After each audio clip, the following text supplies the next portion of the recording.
Hey, it's Professor Sky, and this is my lecture series, my recorded classes on Haiti, the most important country in the world. You may notice, though, this video is not actually about Haiti. It is about the colonizer of Haiti, France, and about the French Revolution.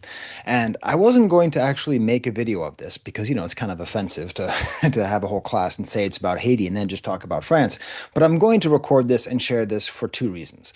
One, it is exactly how I teach this class. So I'm trying to document what I'm teaching. Maybe other teachers would find it interesting. Maybe you find it interesting. Maybe you, don't know that much about the French Revolution, and I can share how I teach it, just in general. And the second reason is, I think it is important. And this is why I have it in my class, is that I'm not just trying to teach them about Haiti. I'm trying to put all the things that happen in Haiti in a larger context. And so this is really focused on the philosophy of the Enlightenment and how that actually applied to the many political movements and revolutions ending with, or not ending with, but at least for our class, ending with the Haitian Revolution. So that's why I'm doing it. So if you don't like this idea, if you want to just watch stuff about Haiti, don't worry. I'm going to do another video all about what was happening in the island as the French Revolution was happening. But this is just a straight primer on what is the French Revolution. As always, I need to just say I'm not an expert on Haiti. So there are experts on Haiti, and you should listen to them. This is just, I think I'm a good communicator of information. That's why I'm making these videos. I'm also not even an expert on the French Revolution. I mean, I've taught it many, many times. But, I'm not like, it's not my thing. The thing I studied was 17th century France, not 18th century. So, anyways, take that all with a grain of salt. As always, this is not real college learning. Real college learning is active learning. YouTube learning is passive learning. So feel free to take notes. I'll give you the homework that you can study and read and follow along.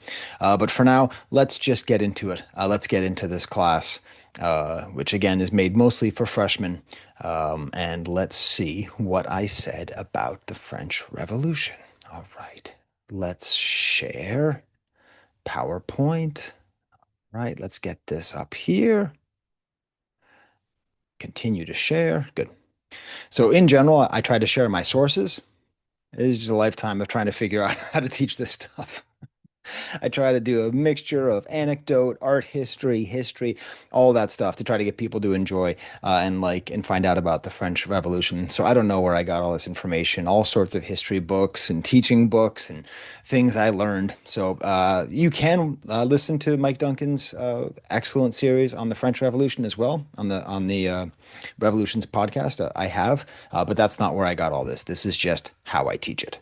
Okay, so here we are. I taught this on Friday, the French Revolution.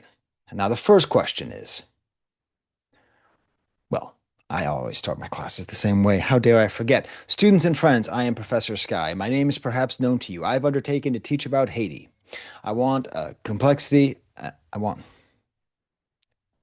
yeah, curiosity and a thirst for complex understanding to reign in this class. I am working to help that happen. Unite yourselves, students, and learn with me for the same cause. So why? Why are we talking about the French Revolution? Why are we doing this? Why am I talking about the colonizer in a class about the colonized?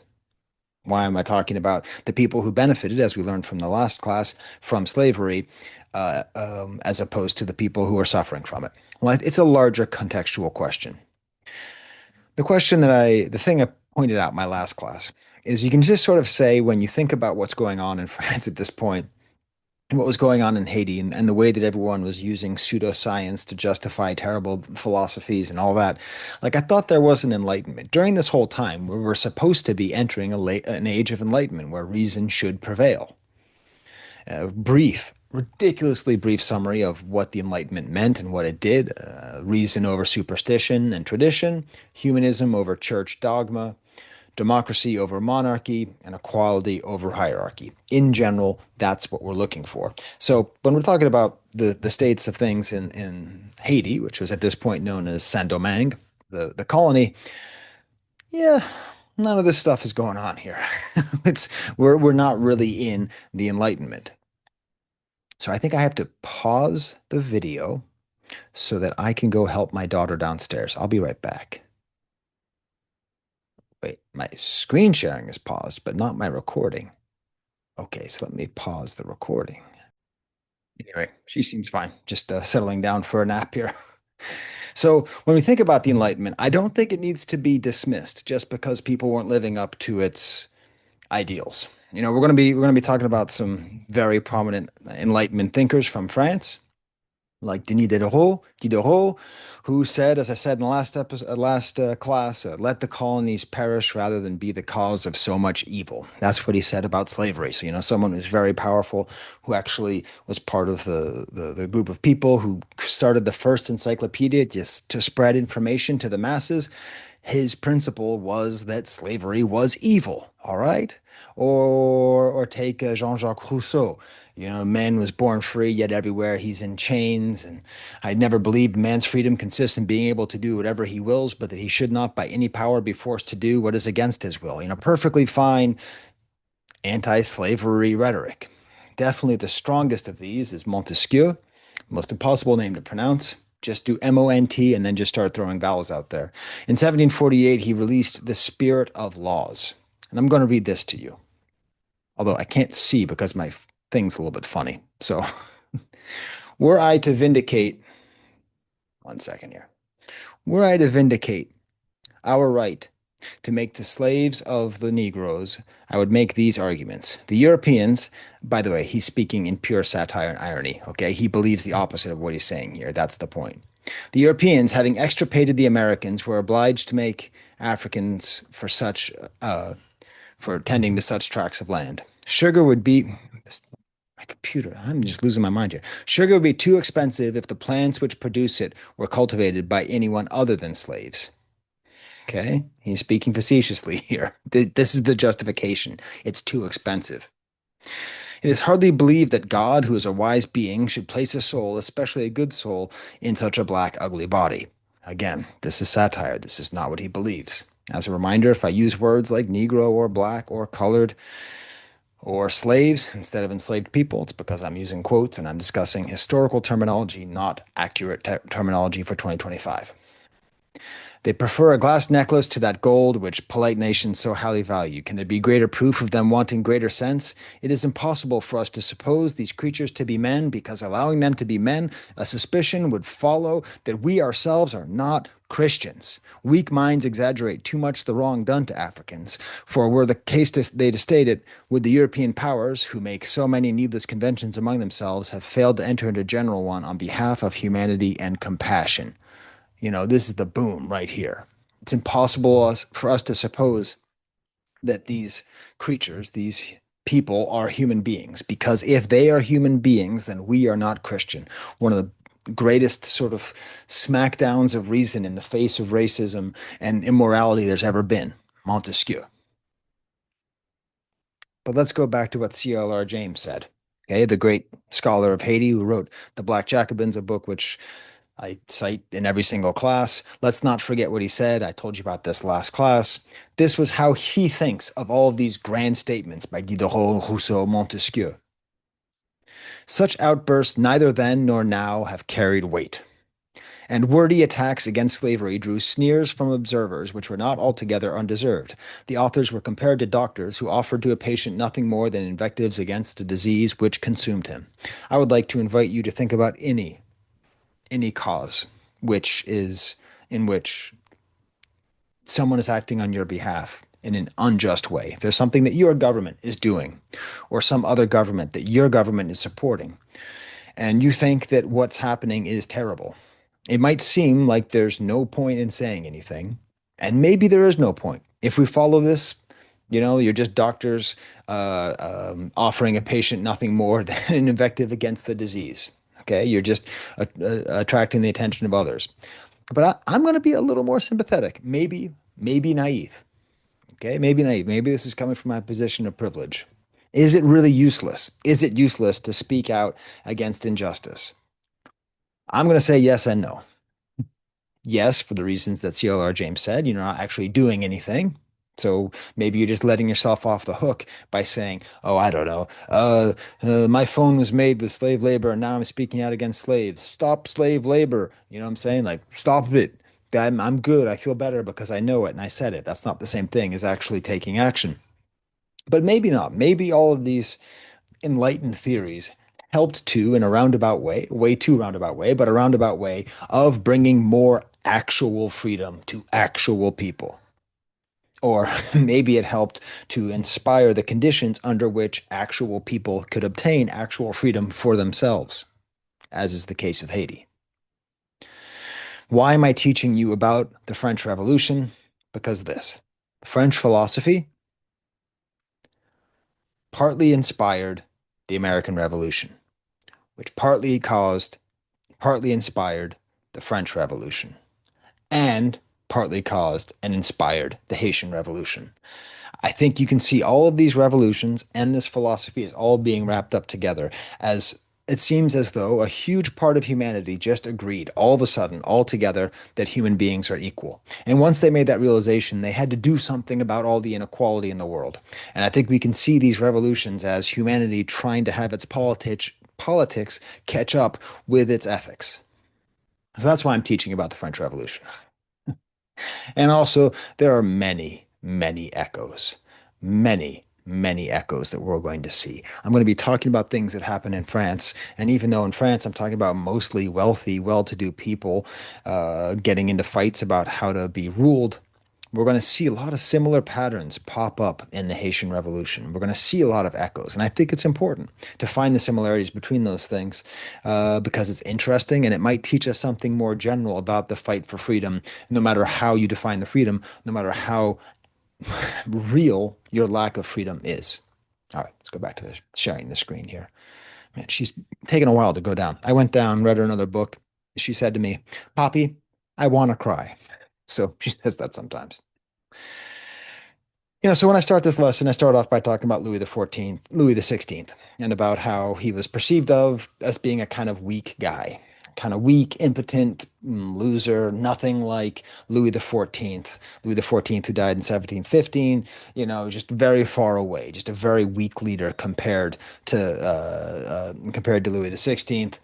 Um, I also go in and ask them about how did the American Revolution impact the hexagon? How did it impact the metropole? And it was massive. If you just look at this image of the surrender of Cornwallis and you read all those names, you can pause, take a look at all those names. Most of those names are French. Lafayette was as big of a superstar in America as George Washington was.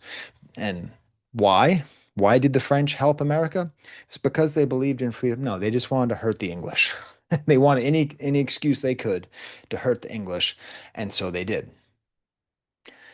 But there was a knock-on effect. So the French philosophy and other philosophers, but I believe mainly French philosophy inspired people, especially Jefferson, Washington, all that, to have these ideas of freedom and justice.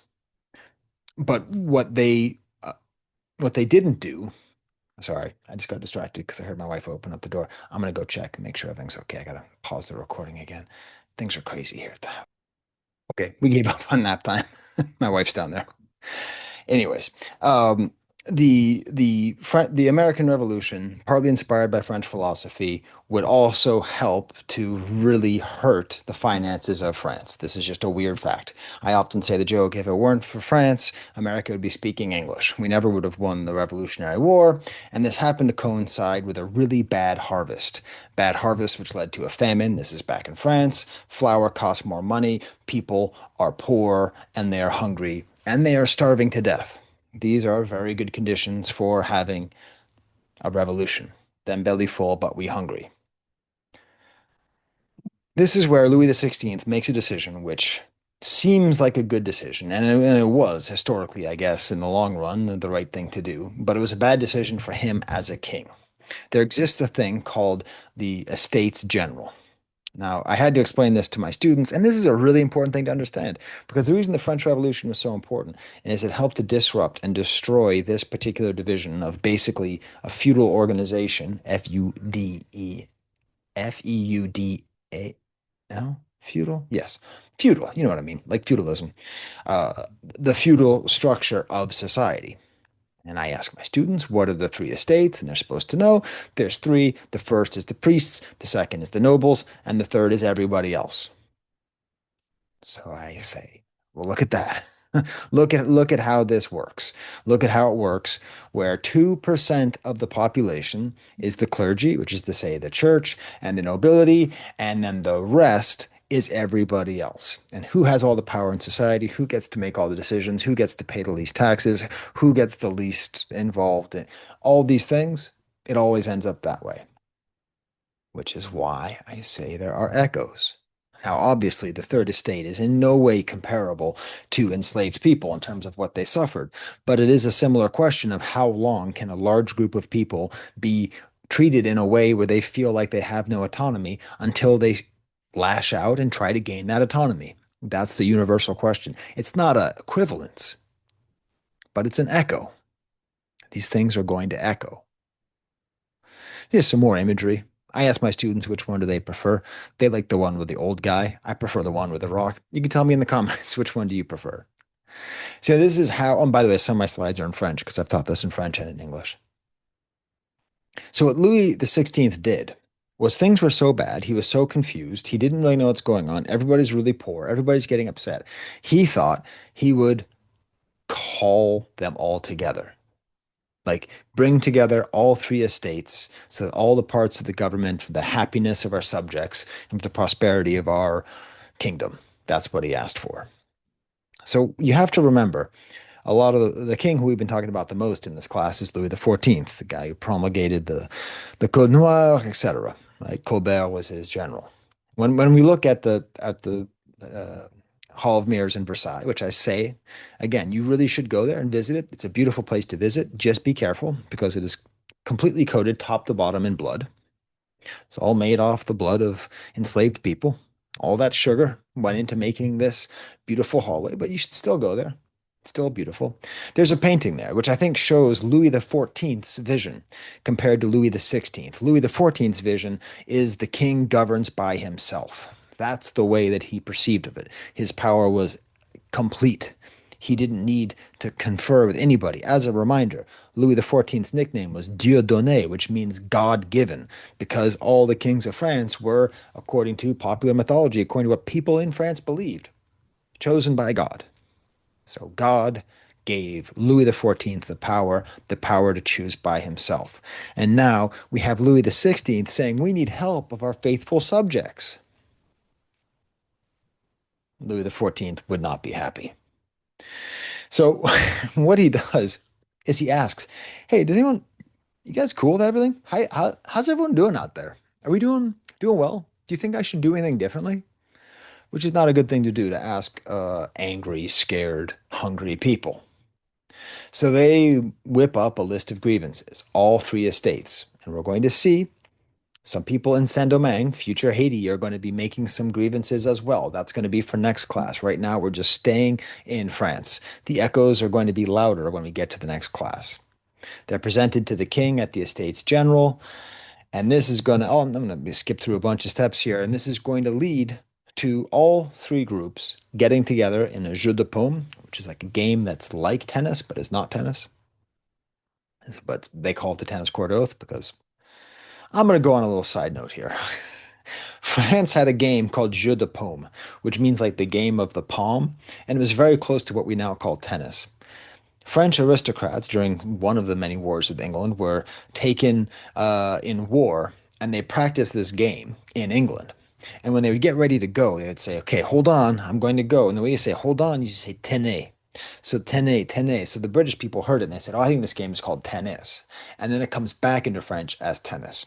So that's the tennis court oath. This is where the three estates get together. Now, the important thing to understand is that all three estates want something different, but they also all want to change, even though the clergy and the aristocracy is people who are born with land. That's what it is, born with land that has been in their family for multiple generations. That's what it means. Other than that, most people don't own any land. They can dole out land to other people. They can lend it. They can allow people to work on it and pay them a fee, but they are the landowners. In general, the system worked pretty well for them, but they also had complaints on how things were done, on how much power the king had. So they all got together. Now, they did have this question. Okay. So we have all three members here. By the way, I'm also going to help you out. case you ever go to France, you, you can learn so much about France by studying the artwork of Jacques-Louis David. That's who did this painting. And we're going to be coming back to him several times because he painted the entire revolution from beginning till way after it was over. And he's also one of the most important artists in French history. And when you go to France, you're probably going to run into his paintings. If you go to Versailles, once you've gone through the Galerie de Glace, once you've slipped a couple times in all that blood, you might get a chance to see this painting because this tennis court was actually inside of Versailles. So everybody just said, okay, we're not getting our needs met. We're not being properly heard. We're going to go over here and make an agreement. And in this beautiful painting by David, he has representatives of each of the three estates, the clergy, the nobility, and the third estate. And they all get together and agree that they will not leave until they have some sort of agreement of unity. And there's going to be echoes of this as well, because we're going to find many different groups trying to align together, even though they have opposite aims. Okay, this is a crucial part of the Haitian Revolution. There's so many different groups, so many different factions, so many different kinds of life experiences that are coming together and going to be in conflict with each other, that many different alliances are going to be tried and made and then try to break. And some people go, A will jump with B and C, and then A will jump with C against B. Everyone keeps jumping all over the place. This is an important point where overcome, in order to overcome the power of the monarchy, they overcome their differences temporarily, temporarily to try to change the way things are going in France. Okay, so that's the echo there. Now, of course, the problem was how are you going to count the votes? Do you count votes based on societal power, or do you go based on who has the most people? This is a great question. How, how do you determine who gets the vote? You see what they come up with is kind of a mixture where if the third estate, the third estate has a majority, but if the nobility and the clergy get together, they can have a near majority. So that's interesting. These problems are going to keep going. They eventually move and found the National Assembly. Now, here's another just fun history lesson that I just want to teach you because it bugs me. Because the National Assembly is the reason that we have so many things, so many terms in our life. The fact that we have Fox News and MSNBC fundamentally goes back to the National Assembly. The fact that we have the right wing and the left wing goes back to the National Assembly, goes back to this moment, this moment right at the beginning. Now, when you talk about the left and the right, when you talk about the differences in politics, you talk in general, the right wing tradition is important and left wing change and improvement. Left wing government should play a large role in people's lives. Right wing government should play a small role. Left wing law and order are important to protect the citizens, but the right wing law and order are important to protect society and its traditions. In the right and left values that you have, which can fundamentally be broken down to tradition versus progress, in the simplest terms, it all starts back here. It all starts back here because, we have these presidents on different sides of this political spectrum, right? But we call these people presidents. And the reason that we call them presidents, okay, okay, enough Sky with the animated slides, is because the National Assembly, up there, that guy sitting in the chair, that's a president. It comes from the Latin word presidere, which literally means to sit in front. He was the guy who would sit in front of the National Assembly. He wasn't like the boss, but he was the person who helped to organize things and make decisions and keep order. It just happened to be that the huge number of Third Estate people all sat on one side. The clergy and the representatives of the clergy and the aristocracy, which evened roughly to about the number of Third Estate, they happened to sit on their own side because their allegiances were clear. They wanted things to be like they were in the past. They were more conservative, but not exactly the same. And then the Third Estate is going to be more radical. So, which side do you think sat on which side of the president? To the right of the president was the clergy and the nobles. To the left was the members of the Third Estate. Thus, we have the beginning of the left and right wing, and it still exists to this day. So that's what we had during the revolution. We had these different sides. The right is more favorable to the king and the monarchy. The left is more in favor of the republic and democracy. So, the right might be happy with like a new monarchy, but just one that isn't quite as absolute, with more representation, but not full representation for the people. The right is going to represent the interests of the church and the aristocracy, which makes sense. And then the left is going to represent the interests of the bourgeoisie, the middle class, and the poor. Okay, I don't know why I said that, et les pauvres in French. So we're seeing the conflict here. They're all banding together to create a kind of government, which is essentially the kind of government we have now, where everyone's always going to be upset with each other and going in a different direction. Now, I'm not going to spend a lot of time on this. This is where you'd have to have a real history class on the French Revolution, just to say that there's a lot of different factions. Actually, I'm not a big fan of this slide. It's a little oversimplified, but there's a lot of different factions. There's the left, the far left, and the far, far, far left. And this is going to be a real problem. The right is a little bit more unified. One thing they did that's super important, and we're going to come back to a lot in the next class, is they made the Declaration of the Universal Rights of Man, which starts off with the declaration that all people are created equal. Once you say that, oh, you're kind of screwed there, buddy, when it comes to the whole supporting slavery thing. Don't worry, they try to thread that needle. Or I should try to say they try to thread that camel through the eye of that needle. We'll see how they do. July 14th, they take over the Bastille, which is where all the guns were and a lot of political prisoners were. So now the revolution is armed. We have the Women's March where they go to Versailles. This is important to remember. I'll just say this. I'll do a stop share thing. It's important to understand. Louis the 14th was the king of centralization. Like literally, he figured out how to centralize France. That's part of why he got so much power. Everything was so centralized through Paris. Yet ironically, he didn't live in Paris because when he was a kid, a bunch of people protested. There's a thing called La Fronde, which is this sort of like protest against the monarchy, which is part of the reason why he became so absolutist at the end of his life, or for most of his life. So, he was like woken up one night by a bunch of people screaming at the window. And when he became king, he was like, I gotta get away from all these people. I can't, I can't be like around all these people. I need to escape. So he went to Versailles, which is to the southwest of Paris. Yeah, good, whatever, fair number of miles away. And that gave him a certain amount of space, and he could control everything, and he could control who comes in and who comes out. Think of it like Joe Rogan moving to Austin.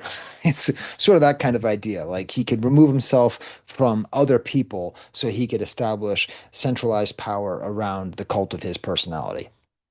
Anyways, don't know why I brought up old Joe Rogan in here, but I did. So a bunch of women and other people, but women went to Versailles and they dragged the king and queen back to court. I mean, back to Paris. So they took them out of their little savior. It is important to just mention they sans culotte, which means the without culotte or without underwear is what we say now. It's actually about stockings. So culotte is what they call these kind of silk stockings over here. This is an important reminder that the third estate is a huge estate. So even people who are not nobles might be high bourgeoisie, might be rich merchants or lawyers or whatever. And the sans-culottes were the revolutionaries who were of a lower class and just wore pants because they couldn't afford the fancier silk clothing. So this is an important class distinction. And if you were to go into a real deal study of the French Revolution, you will start to see how these patterns go, that these sans-culottes, that the lower class people end up being used basically as cannon fodder by members of the high bourgeoisie with more money and power. But also the sans-culottes, there's more of them, and they tend to be more, we'll say, rambunctious in their revolutionary activities. So that's 1791, 1792. The Republic is declared. Congratulations, France. You have your first Republic. This is something I talk about with my class. I'm just going to say it because maybe you don't know this. France has had five republics. So it's funny they celebrate Bastille Day because that was celebrating like their first republic, but they have had a fifth. And I'm going to tell you, they're probably going to have a sixth pretty soon based on how things are going. And so the thing that Americans should be proud of um, is that we have one republic. We've had one republic since the beginning. And I think that's an impressive thing. And I think we should cherish it. And I think we should take it more seriously than we do the flag and eagles and I don't know, most things that we do. We should be proud of the seamless transfer of power because it feels to me like we're about to head into another American republic at some point. But in order for one republic to begin, the other one has to end. So I don't want that, but that's how it seems. Anyways, they declare the First Republic, political aside. They declare the First Republic, and we have the trial of Louis the 16th. What happens to Louis the 16th? He, of course, has his head cut off. Now, the reason that I talk about this is it's really important to understand how revolutionary this is. These are people who, up until very recently, legitimately believed that God himself, because God's a man for these people, okay, that's the gender they ascribe to God. God himself chose Louis the 16th to be king. And within a short period of time, they are cutting his head off in public. Absolutely amazing. Unreal shift in perspectives. Let's get back to Jacques-Louis David. So last time we saw him, he was painting the tennis court oath. No, this is not him. This is Vigée Lebrun on the left here. Nice painting of Marie Antoinette, history's greatest scapegoat. She was fine. She was like any other queen. Just she happened to be born at the wrong time. She was fine. There's no reason to, you know what? Watch Sofia Coppola's movie. It's actually a good description of how she's a scapegoat. Um, but this is David's drawing of Marie Antoinette. This was the reality of the revolution. That's her being driven to the scaffolding to be beheaded. This is what's happening to the country. Here's a beautiful painting that someone did of him drawing her from life. A beautiful image, a shocking image of what he was up to during that time. Now, here's a super important point with the most important echo that we can have. What countries were united to fight against the new republic? All of them. All of them. Look at that. Everyone's attacking France. And here's the question. What's the echo? Why is this important? It's important because if there is progress made and that progress threatens other people's power, they are going to come after that progress as fiercely as they can. Once the kings of Spain and England saw that their monarchy could be ended, that their heads could be severed from their necks, they knew that this disease of democracy, republics, representation, equality, this had to be stopped. And so we're going to talk about Napoleon in a second. We're going to talk about how he's a bloodthirsty dictator, sure. But like also, he kind of had to be. He kind of had to be because the entire world was against France being a republic. The echoes, of course, are once Haiti becomes free, the entire world is going to be against a republic started by formerly enslaved people. The difference is France eventually got allies. France eventually got help and got recognized. Haiti, we're waiting centuries and centuries and centuries and centuries. Points where, well, you'll see, you'll keep taking the class how poorly he was treated. Okay? All right. So let's go back to this. It is also worth mentioning, just a fact of history that is quite interesting. I think people lose sight of sometimes. Um, the reason that France was able to hold on and even be aggressive and take over parts of Europe is that most armies before the French Revolution were mostly like made up kind of like mercenaries and paid people. It wasn't super passionate because, you know, they're all subjects of the crown.